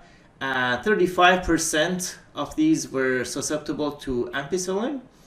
And let's say 100% of them were susceptible to imipenem and meropenem. And 81% were susceptible to trimsulfa. Okay, so you can do the math. So this is reporting susceptibility. So let's say if 97% of Citrobacter frundii was susceptible to gentamicin, for example, that means the remaining 3% was not susceptible. So if you want to identify resistance, you basically subtract this from 100. So for amikacin, for example, the resistance rate was 0% because 100% were susceptible to amikacin. So that's how it's reported. And for some organisms, there also report a subclass of those. So for example, E. coli, we'll talk about what ESBL means on another lecture, but some E. coli produce something called ESBL. So they're showing you that for those isolates specifically, what the susceptibility look like. And another good example is Staphylococcus aureus. In general, we like to classify Staph aureus either as MSSA or MRSA. And essentially, in the line with Staph aureus is showing you all of the isolates of Staphylococcus aureus, regardless of whether it's MSSA or MRSA. And then the next line includes MSSA only. And the next one is MRSA only, and then they show you susceptibility. So that's how an antibiogram looks like. And in general, for most times, you want numbers that are at least 80% susceptible and higher. So that would be pretty good. So these numbers under 80% are pretty bad. So if you have options, you want 80% or higher. In the ICU, when patients are critically ill, you really want 90% or higher for most infections. So that's something to keep in mind. And now you have to take that with a grain of salt. So it doesn't mean that you should only use the highest numbers. We'll talk about how to choose, because this is only one factor when we select antimicrobial agents. So once you have 80% or higher, that's good enough for most infections. You don't necessarily want to start with 100%, and we'll talk about that more on a future lecture. Now, the next thing to consider is, did you consider the active antimicrobial agents with the narrowest spectrum, the drug of choice? So in general, we want to avoid a broad spectrum and focus on narrowest spectrum possible, and we'll talk about that on a later lecture.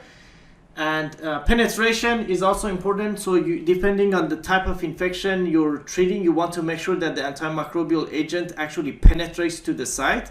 And here's what it means. So essentially, in general, we either take antimicrobials orally, so it goes in through the mouth and then it's absorbed and goes into circulation, or it's directly injected into the blood. And there are other routes, but in general, we'll focus on intravenous and oral routes in this course. And if your infection is, for example, meningitis, you really want to make sure that antimicrobial agents you use actually penetrates into the site of infection. So it's important to know, what percentage of the drug from the blood actually goes through the cerebrospinal fluid, or CSF. So that would be significant for meningitis. If you're treating a urinary tract infection like cystitis, you want to make sure that the drug actually goes to the urine. So for example, if a drug is not renally cleared, it's not going to go to the urine. So even though you get a large concentration of the drug in the blood, it's not going to go to the urine. So you want to make sure you choose something that goes into the urine. And so on and so forth. So for skin and soft tissue infection, you want to make sure it penetrates the skin. For bone infections, which we call osteomyelitis, you want to make sure you get bone penetration. For peritonitis, which is in the peritoneum or peritoneal space, you want to make sure that the drug penetrates that area. Occasionally, if the infection is inside the intestines, for example, Clostridioides difficile colitis, you actually want to make sure that the drug stays in the stomach and is not absorbed into the blood. Or if you're injecting into the blood, you want to make sure that it can actually go into the intestine. Otherwise, it's not going to get to the site of infection. And for pneumonia, which is infection of the lungs, you want to make sure there is penetration into the lungs and epithelial lining fluids. So penetration is important. And for severely ill patients, you want to make sure that you consider using IV antimicrobials empirically, when appropriate. So in general, people who are severely ill, they may not have, for example, if you give them orally, they may not absorb it quickly. Or patients are sick, so they may be vomiting, so you don't want them to vomit the antibiotics out. So IV in general is initially appropriate, and of course within reason. So again, if you're treating C. diff colitis, you want to make sure that an oral route might be a better choice because the infection is inside the intestine. So you have to use these things cautiously. But in general, for most infections, IV is initially appropriate for severely ill patients. And the third thing we want to consider is we want to make sure that it's what we're giving the patient is safe. So for patients with drug allergies, you want to avoid selecting antimicrobial agents that may cause allergic reactions. If a patient is pregnant or of childbearing age, you want to avoid teratogenic agents. You want to evaluate if a patient is at high risk for adverse effects, or if there is contraindications, you want to avoid those in the patient. You always want to check for drug-drug interactions if the patient is taking other medications or over-the-counter agents, including herbals, supplements, etc. For immunocompromised and those with meningitis or endocarditis infections, we want to consider in general bactericidal antimicrobials. Now this is a bit controversial because the evidence for this is not clear, so it's not studied well. But in theory, we think that bactericidal may benefit patients who are immunocompromised or have meningitis or endocarditis. And here's what that means. So essentially, the definition of bacteriostatic means that the agent prevents the growth of bacteria, whereas bactericidal means that it actually kills bacteria. So let's look at this graph, the graph in the middle on bacteriostatic. So here on the x-axis, we're looking at time, so 2 hours, 4 hours, 6 hours, and 8 hours. And on the y-axis, we are looking at cell density measured in colony-forming units, or CFU. So the first line you see is essentially the control, meaning that we have a certain bacteria, and assuming that the conditions are correct for growth, meaning there is food for the bacteria to consume and the temperature and all the conditions of the environment are correct for growth, if you leave it alone, it will grow over time, right? So 2 hours later, 4 hours later, the number of colonies will increase. And if you give antibiotics, it will essentially prevent the growth. So what bacteriostatic means, and some examples include tetracycline, erythromycin, and linezolid. If you give any of these bacteriostatic agents, it will essentially prevent the growth, okay? So it's essentially preventing the growth. Now on the right-hand side, the same thing is done with bactericidal agents. So you can see again the control line. So if you leave it alone, the colony forming units will increase over time. Now these are bactericidal, then they actually mean that they will drop the number of colonies. So it's not just a flat line. They actually decrease the number of colony forming units over time, and some of them more rapidly than others. So for example, aminoglycosides such as gentamicin are famous for rapidly dropping the number of colony forming units. So it actually kills pretty fast, and some of them kill slower. And these are all experimental in vitro. So this is not necessarily inside a patient's body, but inside a test tube where these experiments have been conducted. So the theory is that if somebody is immunocompromised and they don't have the benefit of immune system, this might be dangerous to just prevent the growth because there is no immune system to actually kill it. So you want to rely on bactericidal to kill as many of these before the bacteria kill the patient. Now, this has come under scrutiny because a systematic review of many studies actually found that for the large portion, there is no clinical difference between bacteriostatic and bactericidal agents. So in general, it doesn't matter. However, the studies, there are not good studies looking at this specifically in immunocompromised patients like transplant patients or those with endocarditis and meningitis. So some of these are based on case reports that have shown there may be benefits to bactericidal. So it's a bit controversial. In general, doesn't matter if it's bactericidal or bacteriostatic unless you're dealing with immunocompromised meningitis or endocarditis. And the next thing to consider is, if you have multiple options, you want to choose the most affordable option for the patient. Now, the fourth thing to consider is how can we ensure the patient receives the right dose? So you want to optimize the dose of antimicrobial, and this is important for us as pharmacists.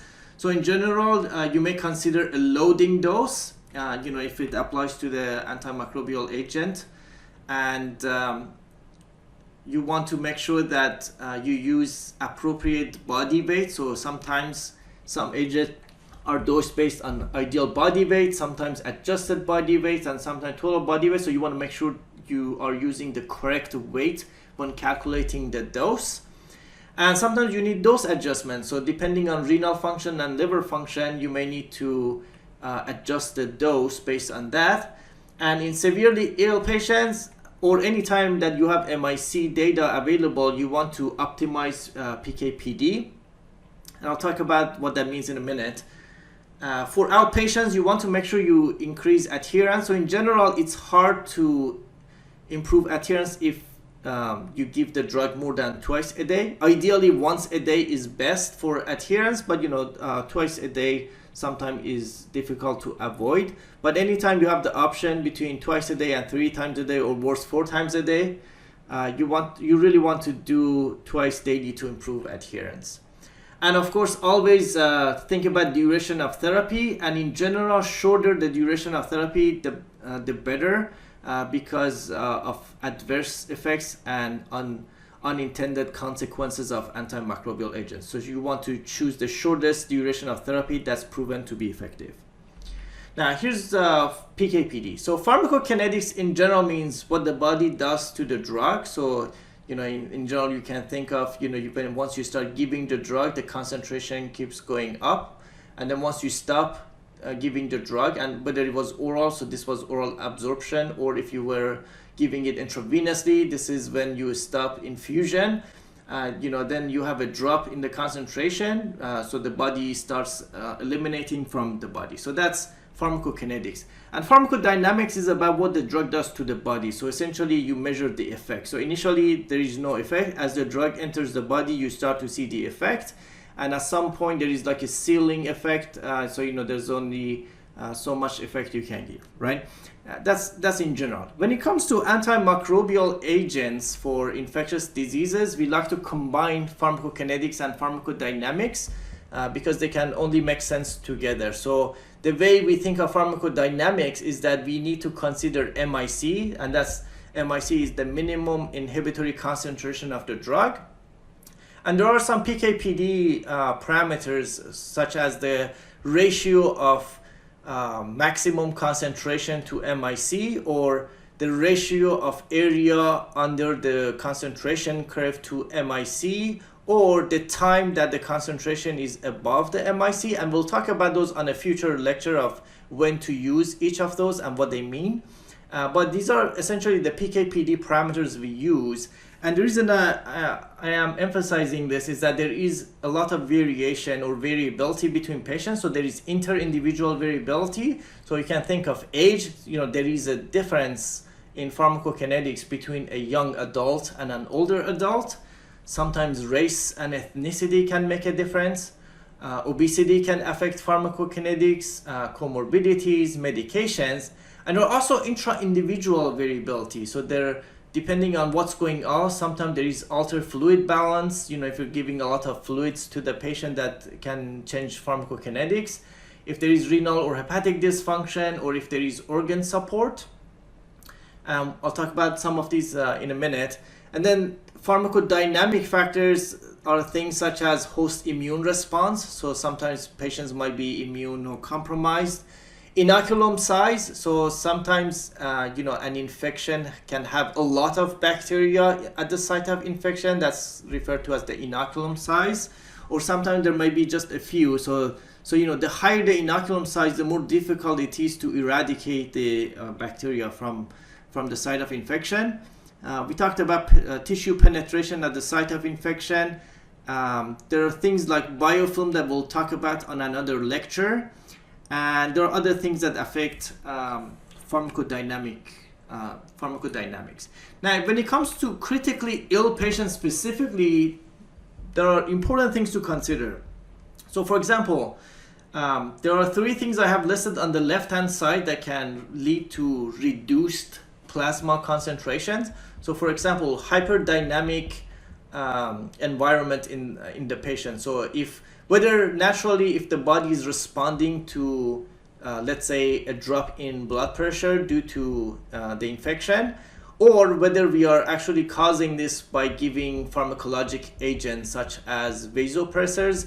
If the cardiac output is increased, because we want to bring the blood pressure back to normal, so the patient doesn't go into shock, or the patient is already in shock and we're trying to bring them out of shock, that can increase perfusion to other organs such as the kidneys, and can lead to increased elimination of the drug, so your plasma concentrations may be lower. So this is something to consider, which means that in the ICU, you may need higher doses of the drugs.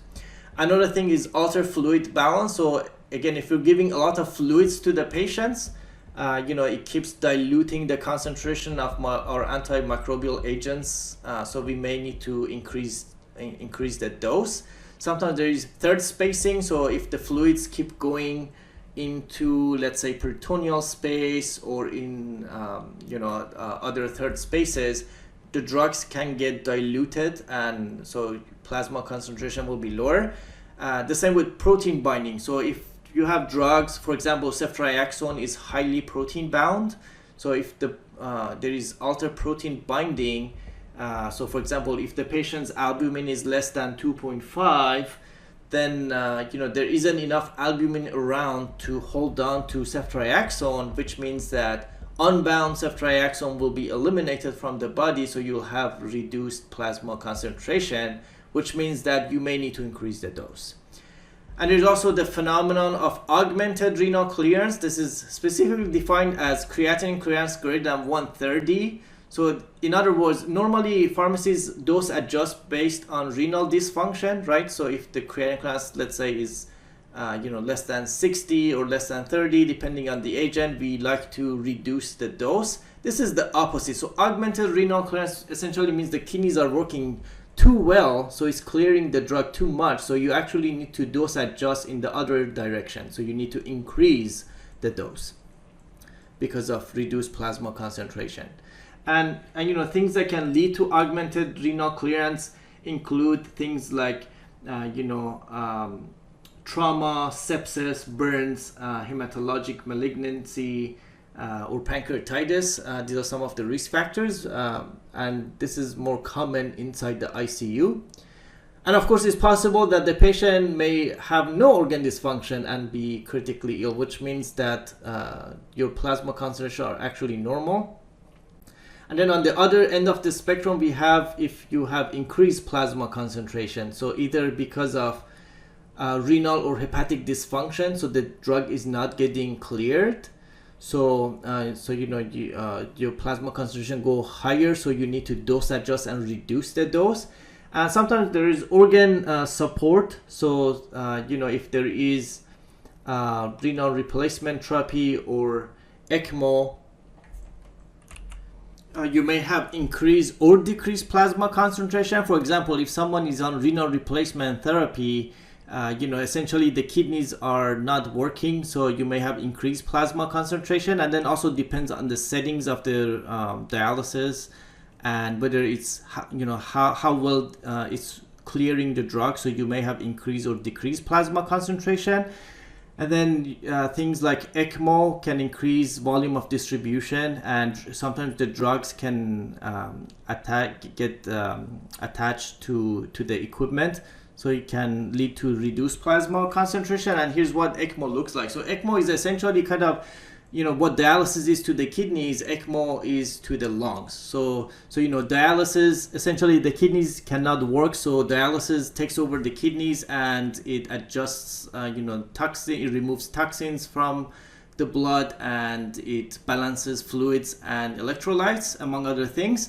What ECMO does is if the lungs don't work and cannot oxygenate the blood, so essentially the blood will go into this machine. The machine will exchange gas. It will exchange oxygen for CO2. So it puts oxygen into the blood and removes CO2 from the blood. And then this goes back through the pump into the body. So this is a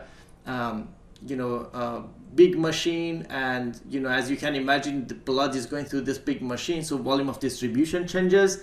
But ultimately, drugs can also get stuck in this machine, so that will affect your drug levels or concentrations. And the best thing to do is to do therapeutic drug monitoring to actually, when available, because we cannot do therapeutic drug monitoring for every drug. But when available, the best thing to do is to actually measure plasma concentration and see if it's decreased or increased, and make adjustments based on that. For example, a good example is vancomycin, where we can get plasma concentrations, and based on the level, we decide whether we should increase the dose or decrease the dose or leave it untouched. The last thing that we should consider is how can we ensure this works and does not happen again. So we do want to specify how and how often we'll monitor for efficacy and safety. If cultures and susceptibility results have returned, you do want to go back to number 8 and start from number 8 in order to optimize the dose and regimen. And did you recommend immunizations and other preventive measures? So that's important. And lastly, as pharmacists, you do want to provide counseling, not just about the antimicrobial agents, but also about the infection. So what to expect from the infection, how often, what to look for, and what to expect as far as resolution of signs and symptoms, and of course what to expect of antimicrobial agents adverse effect profile, how to take it with food, with water, without food, or and how long to take this. We looked at the results of a specimen stain and listed the most likely organisms present in the specimen. We described the basic process of microbiology testing. We identified the normal human flora and the role in infectious diseases, and we explained the antimicrobial stewardship process for initiating, monitoring, and streamlining effective and safe antimicrobial therapy. Now let's define sepsis and septic shock and explain the cascade of inflammatory and hemodynamic changes that drive organ dysfunction. Sepsis is recognized as a syndrome of acute organ dysfunction due to a dysregulated host response to infection. So in other words, you need to have infection present or suspected at least in order to have the syndrome of sepsis in response to infection. Now, there has been several definitions of sepsis over the years. The very first definition of sepsis was developed in 1991, and the definition was essentially an infection that could be a suspected infection plus 2 or more SIRS criteria, and I will shortly explain what SIRS criteria are. And the same definition continued in the second revision, in the second version of the sepsis definition in 2001. However, sepsis 3 definition, which was developed in 2016, significantly changed this definition. So essentially, a suspected infection plus 2 or more of the SOFA score, which again I will discuss shortly. So that's the definition of sepsis. And then we have the concept of septic shock. This is a subset of sepsis cases where despite adequate fluid resuscitation, patients have hypotension requiring vasopressors to maintain a mean arterial pressure of at least 65 millimeter of mercury and have an elevated serum lactate of at least 2 millimoles per liter. So essentially, you can think of and infect someone who develops infection, but first of all, not everyone with infection will develop sepsis. So a subset of people with infection will develop sepsis, and not everyone with sepsis will develop septic shock, but a subset of people with sepsis will develop septic shock. And at this point, people with septic shock, they are in critical illness, and that can lead to death. So a large number of patients with septic shock essentially die despite adequate treatment. Now let's take a look at the SIRS criteria. SIRS stands for Systemic Inflammatory Response Syndrome, and there are 4 things to look at. Essentially, the first thing is temperature, so either a temperature of greater than 38 degrees Celsius, or a low temperature less than 36 degrees Celsius, so essentially a fever or hypothermia. The second is heart rate of more than 90 beats per minute. The third one is a respiratory rate of more than 20 per minute, or in case of if the patient is in a ICU and you have access to more invasive measurements, you may have the arterial partial pressure of CO2 less than 32 millimeters of mercury. And the fourth one is a white blood cell count of more than 12,000, or too low of a white blood cell if it's less than 4,000. Alternatively, you can look at the immature white blood cells. So if the percentage of immature cells is more than 10%, that's also an indication of this inflammatory response. So if the patient has 2 of these 4 things, is considered a positive SIRS criteria. Here's the SOFA that the latest definition of sepsis is using. So the SOFA score is very comprehensive. So you can see that there are several categories to look at. So you look at respiration, coagulation, liver function, cardiovascular function, central nervous system, and renal. And then each one of these, based on these values, you get a score of 0, 1, 2, 3, or 4. And then essentially you add them up and you get the overall SOFA score. So the definition of sepsis, well, first of all, that SOFA is quite complicated. So, if you're screening patients, it's difficult to just off the top of your head calculate somebody's SOFA score. So, and there are online calculators that people can use. But there's also the quick SOFA that's intended for screening. And people also use the SIRS criteria for screening purposes because it's very easy to remember the SIRS criteria. It's only 4 things. Whether you use SIRS criteria or Q-SOFA, and there are other tools out there that we will not discuss, but essentially that can screen for patients and identify people who are more likely to end up with critical illness. So if a Q-SOFA, which has 3 things, so essentially you look at respiratory rate, mental status, and systolic blood pressure. And the cutoff values for these is a respiratory rate of at least 22, so 22 or more per minute. Mental status, that essentially means if there is altered mental status. Systolic blood pressure cutoff is less than or equal to 100 millimeter of mercury. So if the patient has 2 or more of these 3 things, then essentially you will say that they are at risk of having organ dysfunction, and you definitely need to calculate their SOFA score. And then once you calculate the SOFA score, which I showed you on the previous slide, if the score is at least 2, that essentially defines sepsis. This is assuming this is in someone who has suspected infection. So having the infection is key, because if you calculate this in someone who's not suspected to have infection, that doesn't mean they have sepsis.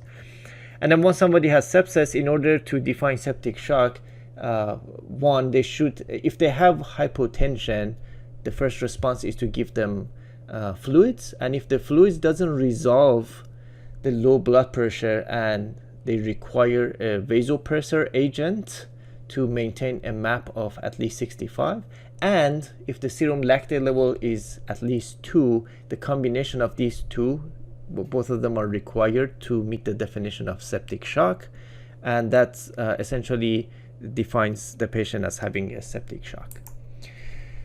Now, when you look at people who have organ dysfunction, again, not everybody will have an infection, and not everybody with infection will have organ dysfunction. So you have this crossroad of sepsis where people have infection and organ dysfunction, and then a subset of that will have septic shock. And it's difficult to prove that everybody with sepsis has an infection, and that's why we say suspected infections. So about half of the patients, we will not be able to actually grow some bacteria or other organisms in culture. So that's why we say, a suspected infection is required for definition of sepsis. Now, major organ system to monitor sepsis, because we talk about organ dysfunction. So these are the organs. So of course the cardiovascular system, and this is where hemodynamic instability comes in. And then we have the liver. So we have hepatic system that can have dysfunction. We have the kidneys, so the renal system. We have neurological system, so altered mentation is a concern. Of course, respiratory system, as people will have oxygenation issues, and hematological system where, for example, there is coagulation issues, platelet count issues, and so forth.